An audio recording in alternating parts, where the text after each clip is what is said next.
talents that others didn't. He'd written 2 best-selling books, God and Man at Yale, in my view, the single most, not the best, but the most important work to come out of the modern conservative movement, because it created the cultural argument, that book. Just say, the enemy is your own professor. That presaged all the student radicalism to come. And his book, McCarthy and His Enemies, which was a defense of McCarthyism. Those books had been published before he was 30, and he began the magazine when he just before he turned 30. I don't see, Ellen, that intellectual energy among the young. I'm happy to be corrected if there are young conservatives here. But I don't see it anywhere on the intellectual right. In fact, I don't really see an intellectual conservatism right now. My book is really as much about the decline of thinkers and intellectuals on the right as it is about the conservative movement. The Republican Party, they're politicians. No matter how conservative they are, they're politicians. They will figure out what they need to do. But the ideas aren't there. The magazines aren't as good as they once were. I surprise people when I tell them that in 1971, in my reading, National Review was actually a more sophisticated, more literate publication than the New York Review of Books. The level of argument, the level of writing, the range of opinions. Commentary magazine in that period was not yet a conservative publication, but becoming one, was a brilliant magazine. And in fact, some of the best articles I quote in my book were written by disenchanted liberals in the late 1960s in commentary. And one of them, Daniel Patrick Moynihan, I think the one really true neoconservative American politics saw. That is where I see the most obvious deficit on the right, is among the thinkers. They really have ceded the field to cable television, to radio. That's where they're the ideological enforcers. That's where the arguments are coming from. There is no detectable difference. I never saw a difference between William Kristol's columns for that year in 2008 on the New York Times op-ed page than I did in his commentary on Fox Television. Not even at the level of vocabulary. I never saw a difference. Sam, before we go to the audience, let me ask you a hypothetical. Let's say a Republican president is elected in the near future, and that president has a fairly split Congress and has a Reagan-type agenda. You know, in the 1980s that when Reagan was president, he was very, very effective in getting much of his agenda through a split Congress that often had Democratic majorities. Would you see this happening again with a Democratic Congress, or has the split now been institutionalized in both parties? Is the intransigence only a Republican phenomenon at this time, or if everything flipped and we had a Republican president, you would not see Democrats behaving as they did in the 1980s? Yeah, that's a really, really great question. You know, something the Democrats did in 2006 was to gain a majority by recruiting conservative Democrats to run, you know, some 30 of them. And would they remain, would they support a Republican president? You know, part of, you know, Bob Shrum is right, I think, David, when he says, you know, obviously it's not a good thing to have two ideologically polarized parties. On the other hand, one could make the argument from the left that Obama's problem is an internal one, that he is a Democratic Party without true Democrats in it, or at least enough Democrats who are so conservative that they really are Republicans. And of what utility is that to him? And they're the ones who will be most vulnerable in 2010 and are likely to lose. You know, I think, David, though, that so far what we've seen historically is a temperamental difference between Democrats and Republicans. And I don't say this, you know, in any hierarchy of sympathy or admiration. But, and I spell this out early on in the book, that Republicans prize orthodoxy and Democrats prize consensus. It's two different views of the world. And the very brilliant Garry Wills wrote this in an essay when he was very, very young. And for those of you who don't know, Garry Wills, the great polymath and writer and journalist, actually was the most promising conservative in America in the 1950s. He was William F. Buckley's protege and wrote 150 articles for National Review. Whittaker Chambers, in one of his letters, denounces him for being too ideological. Then he moved very far to the, quite far to the left. But Garry made an argument in 1961 that there are basically two different ideas of how you run a society in terms of governing. One is the consensus idea, and the dean here is a classicist, so he knows that consensus comes from the Latin word for census. You know, it's counting the heads in the room, and then when you bring them all together, you get a consensus, and that's the basis of common agreement that people meet on. I think Democrats actually still believe that. Barack Obama certainly does. Now, I'm not sure he was the deftest at presenting a politics that seemed bipartisan, because he got enamored of this post-partisan idea, which I think is very different, but that's another thing. Republicans do believe in orthodoxy, squaring the corners, getting it right, right reason, recta ratio, all these terms that the Buckleyites used to use, that's the most important thing is to be right. You know, there's a Republican, Jim DeMint, is he the one who said, I'd rather have 30 ideologically principled conservatives in the Senate than 60 who are wishy-washy? I think that is more of a Republican inclination than it is a Democratic one. But you could be right, both of you, Bob and David, that our politics is now so polarized, we actually have reformulated the parties in some way, in which case that might happen. But one reason I suspect it won't is I have yet to hear or see or read about an actual Republican program right now. I don't know what the alternative is. Can I have one thing to that? Sure. Look, Obama's problem is the Democratic Party. You're right about that, because he can't get anyone in the Republican Party. In a way, it's like JFK's problem and LBJ's problem on civil rights and Medicare, because so many of the Southern Democrats, except they could get Republicans, so many of the Southern Democrats were just not going to ever go along with him. But you had Everett Dirksen, you had Jacob Javits, you had a whole series of people, you had John Lindsay in Congress that could be recruited and brought to the side. You don't have that now. So that 60th vote becomes critical, and you know, Ben Nelson gets pretty much whatever he wants, although Johnson would have, I think, would have done a deal, but it would have begun with, you know, you and I are friends, you know, and I'd like to help you out. You know, you got that off at Air Force Base? He said, you know, there are people down there over in the Pentagon pressing me to merge it with the one down in Texas. Now, that helped me, but it wouldn't be good for you. So I'm going to help you out. And, I mean, I think that kind of deal-making actually makes the system work. Yeah. I believe Democrats, if this Republican strategy works, are going to be so angry that, put Obama aside, congressional Democrats, that the next time there is a Republican president, the consensus they will prize is an oppositionist consensus. Now, the Republican president, as I said earlier, will have the advantage, which Reagan did, of using the reconciliation process to put his tax cut through. There was never an option for 40 Democrats in the Senate to filibuster and stop the whole thing, because it could be done through reconciliation. Yeah. Why don't we go to questions? Can I just have one word? Sure. Sure, John Bradamus? John Bradamus.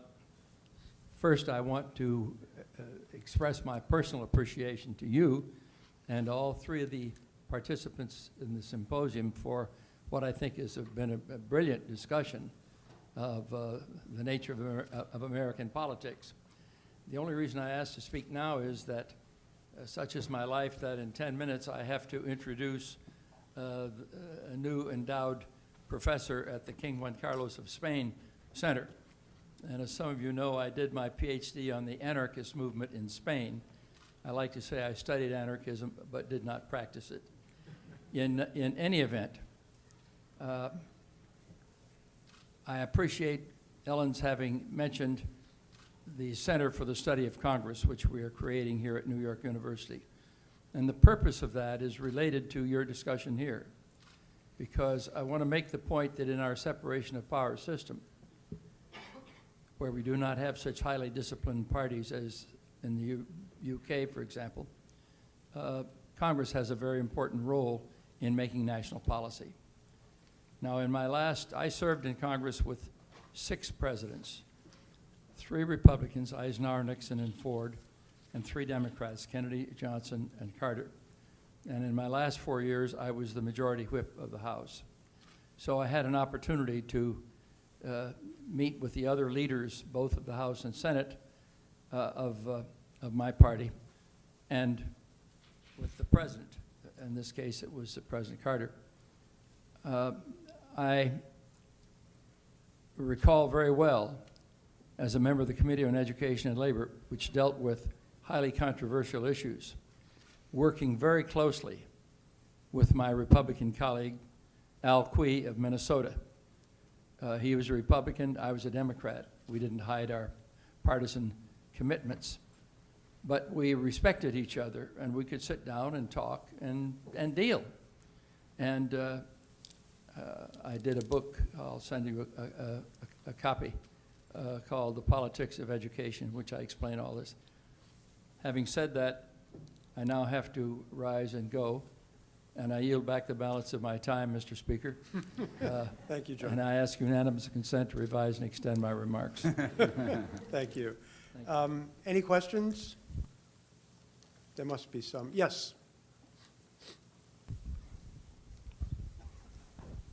You've several of the speakers have spoken about the filibuster situation we're in now and how it really is a roadblock to getting anything done.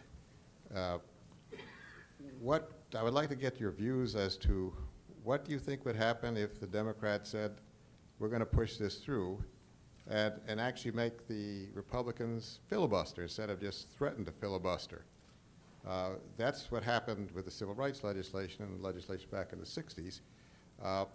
And of course, it's all a play to the public, but how do you think that would work out if they force the issue?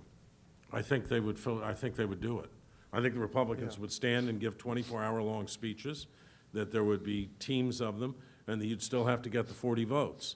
And I think that Obama and the Democratic leadership of Congress probably fear that it would just deepen the sense that somehow or other Democrats are not a governing party. The odd thing that's happened here, and I mean, it's, and I didn't get this right at the beginning. I thought the country would see what was going on. But the odd thing that's happened here is the power of oppositionism, to once again steal Sam's phrase, is that it not only can grind things to a halt, but it can make the people who are actually trying to move them forward look like they're incapable of doing the job they're supposed to do. Mm-hmm. So I think that, and I know it's a favorite solution, and out of my frustration, you'd like to see Jim DeMint have to stand there for 20 hours, but he would. And he'd read the Charleston phone book to you, and when he was done with that, he'd start in on the Atlanta phone book. So I don't think that's the solution. I think the thing that's most distressing about this, and this for me, it's not partisan actually, that's most distressing is I think the country faces some of the biggest problems it's faced at least since the 1930s and World War II. I mean, I think that stakes are enormous. And the capacity that used to exist to look beyond immediate partisan advantage or settling partisan scores seems to me to be almost entirely gone. John McCain, who was an exemplar of that, has become one of the bitterest oppositionists in the Senate, to the point where last week he and 5 other Republicans voted against a bill they co-sponsored because it turned out Obama endorsed it. Yeah. So I think it's a very, very dangerous situation, or the exploitation of any terrorist incident as somehow or other an excuse to say he doesn't care about the country, he's not on top of this, he's not strong enough. We've gone beyond sort of the legitimate differences John Bradamus was talking about in the debates we used to have, to the point where it's hard to imagine a Kennedy being able to enlist an Everett Dirksen for the Test Ban Treaty or a Johnson being able to enlist him for civil rights. I think it's a very worrisome situation, and I wish we had a conservative movement that had a lot of ideas and was out there trying to argue their ideas on the merits and really pushing them. Well, add a couple of comments to that. One is that I think make a fascinating sort of Freudian study, Dick Cheney, Joe Lieberman, and John McCain. I bet if you hooked each one of them up to a polygraph and said, Does the guy in the White House deserve to be there? I bet you every single one of them would say no. That there is, I think they actually partake of this other sort of generational resentment I mentioned. I think they actually can't believe he's president. That they can't believe he won. What's interesting about all of this is set aside the politics, and he's so much more enormously gifted than they are, just in political terms. You know, it's really striking to me. Something I miss about Bill Buckley's having died in 2007 is I would have liked to hear him on Obama, just on the rhetorical and literary skills. Let me just say one more thing about that, David. As far as someone like McCain goes, there's also another factor, which is he's being challenged in Arizona. Yep. He can't be right-wing enough for his party. That's part of the problem. If you have only ideological conservatives, what do you do to purify the party? You look for the first sign, the first glimmer of heresy. And then so McCain is still being punished for supporting immigration reform, all these things that he's since disavowed. He'll never be pure enough for the purists. The one final thing I would say is in the filibustering in the 1960s, there was a good sense on the part of the media, and certainly among most Americans, that the people filibustering were on the wrong side of history. This was a moral issue, and they were on the wrong side. I think that given American public opinion today about health care, I think people can filibuster without the sense that they are somehow going to be punished in this way, that they are seen largely by the American people. It's a very ambiguous issue. There are all different sides to the issue. There's no real right, there's no real wrong, and it gives them a kind of moral authority that they just didn't have in the 1960s. Interesting. David, there's a question over here from a student. Yes. Hi, thank you for coming. I have two questions for Sam Tannenhaus. The first is, I'm wondering when you characterized, the great conservative leaders that we've had, one was Eisenhower, and I'm wondering how you square Eisenhower's policies, particularly on civil rights issues, desegregation of the schools and Brown versus Board of Education, with Buckley's continued statements supporting segregation. Actually, Buckley finally came around. Okay. Yeah. Buckley's regret, he said the biggest mistake National Review ever made was not to support the Civil Rights Act in 1965. And my wife, Kathy, is here tonight and will remember when we heard Bill Buckley give a speech, I think it was 1999 or 2000, on religion and politics, and the hero of it was Martin Luther King, whose birthday, his national holiday, he supported when John McCain did not. John McCain, the great centrist, did not. So you're right about that. And listen, Eisenhower was no hero on civil rights either. Eisenhower went along. Remember, he said the biggest mistake he ever made was to appoint Earl Warren Supreme Court Justice, and he very reluctantly sent, the troops to Little Rock. But in its moment, even that looks better, because what did Eisenhower do? He essentially kept his mouth shut and did what the law told him to do. Now we're at a stage where I think we have many in our politics, even elected officials, I'm not even sure they really respect the rule of law. One of the distinctions I make in my book early on is, and my terms are realist and revanchist, and the revanchists are the ones who want to take America back, and we're hearing a lot of that, and the realists are the ones who accommodate. If you look at the last half dozen Republican presidents, three of them, Eisenhower, George Bush the Elder, and Gerald Ford, who was unelected but held the office, never challenged congressional or court law in any serious way. The other three, Nixon, who I think in many ways was the most gifted of all presidents, but also the craziest, Nixon, Reagan, and George W. Bush all flirted with impeachable offenses. They actually crossed over into illegal acts. And that is part of the core of ideological conservatism, that the cause matters more than all else. I think there is a deep distrust of governance itself, and in that way, it's profoundly unconservative. Can I ask a second question? Oh, yeah, second question. Okay, sorry. Very quickly. Senator Jim Webb, the populist senator from Virginia. And novelist. Yeah. Vietnam novelist. Exactly. And he wrote a book a couple of years ago where he argued that if only the Democrats could form a new coalition sort of between the Inland South and Appalachia and blacks, it could reform American politics forever and sort of reform the New Deal coalition. I'm wondering if you see that as a viable new coalition in any way. Well, man, not if you look at the 2008 election results, right? That's where Obama got hammered worse, was the Shenandoah Valley, the Appalachian regions. Bob, what do you think about? I think that 2008 said, it's only going to happen if a new generation comes along and they're more open-minded. Look, the one thing I would say about this is demography is destiny. It's like the gay marriage issue. It's settled. People just don't know it yet. As time goes on, gay marriage will be legal in this country, and people will not look back with pride on those who opposed it, because the younger you are, the more likely you are to be for it. The only hope for the kind of coalition you're talking about is that a new and younger generation would have different attitudes than their parents. I think that will be more difficult in Appalachia than almost any place else. There's a really interesting thing. From almost exactly 50 years ago now, Hannah Arendt, political philosopher, wrote an essay in Dissent magazine, really it's a social democratic publication, avowedly, brilliantly left-wing. That was considered so controversial that the editor of the magazine, Irving Howe, the great literary critic, had a preface